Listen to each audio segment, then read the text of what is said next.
let's talk about different setups you can have. We have a single PC setup and we also have the dual PC setups. It depends on what you want to do.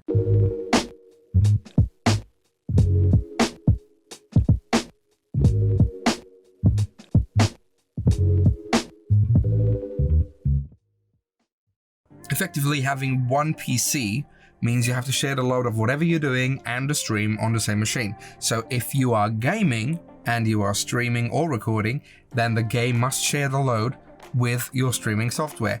Now that might limit you depending on the level of your hardware, but as hardware has been advancing, that might not be the case anymore. In my case, I'm running a single PC setup here. I am going to change to a dual PC setup eventually. I wasn't on a dual PC setup in the past. As I gain more information, I find it more beneficial to go a dual PC setup, but I simply don't have the space for it right here.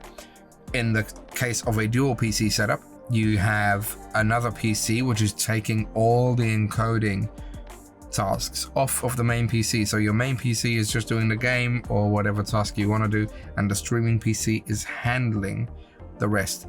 There are other benefits to having a dual PC setup. This means that if anything is updated on the main PC, say a game or a driver, and something crashes or the PC freezes or you get a blue screen, this doesn't matter. You'll still be streaming on your streaming PC. Your webcam will still be on. There will be a reboot happening. People will at least get to see that you're still live. Your stream will not go offline. In the case of having a single PC setup, if it crashes, the stream goes down, and that's it.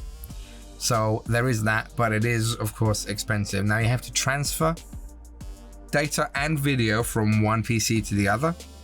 This is effectively the same as if you had a console. If you have a console, you will be doing it via capture card, ideally, and what you'll be doing is sending the information from your console to the PC on a capture card.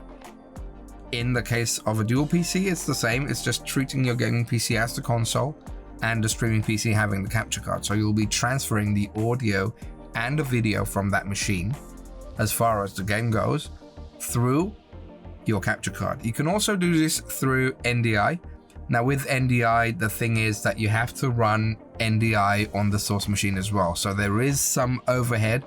You're not running multiple sources, but there is some overhead that is happening there. So it's not completely resource free like a capture card is. So you have to keep that in mind. As far as audio goes, you might want to do it with a mixer, transferring between one PC and another. Maybe you want to have a mic, so you'll have an XLR mic and you want to pass it through both your gaming PC for your teammates and for your stream. You do that through a mixer and splitters and so on. So that might be ideal, but you can also do this a software way. You could use a software called Voicemeeter. I'm sure there are others, but Voicemeeter was free or relatively cheap. I've used it in the past when I was on a dual PC setup. I've seen it used in professional setups of up to 50 PCs, so I'm sure there's a use case for that if you want to go that route. I prefer mixers, I prefer hardware. Remember that when it comes to hardware and having a capture card, if you have a single PC setup and you add a capture card, that is not reducing any overhead. It is in fact adding overhead to your stream. You might be thinking, okay, my capture card is doing all the work because I'm putting my monitor through the capture card and then I'm picking up the capture card. But what you're doing effectively is you're running the game. Instead of having the PC render it, you're passing it through a capture card. Then you have to render the capture card, which is additional overhead, and then you output.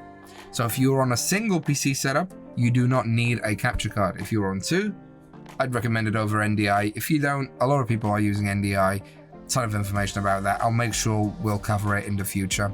It was not planned yet, but I think people might ask for it, so we will give it a look. If you found any of this information useful, don't forget to subscribe. Check the links down below. Ask me any question in the comments. If you have any suggestions for future videos related to this, drop them there as well. If I was wrong, correct me. I don't think I was in this case, but I might have missed something. I'm not perfect. Feel free to leave that in the comments and I'll address it. And on the next video, we will actually be beginning with our OBS tutorial. We will be seeing the basics from the interface, going all the way to the advanced into troubleshooting and hardware.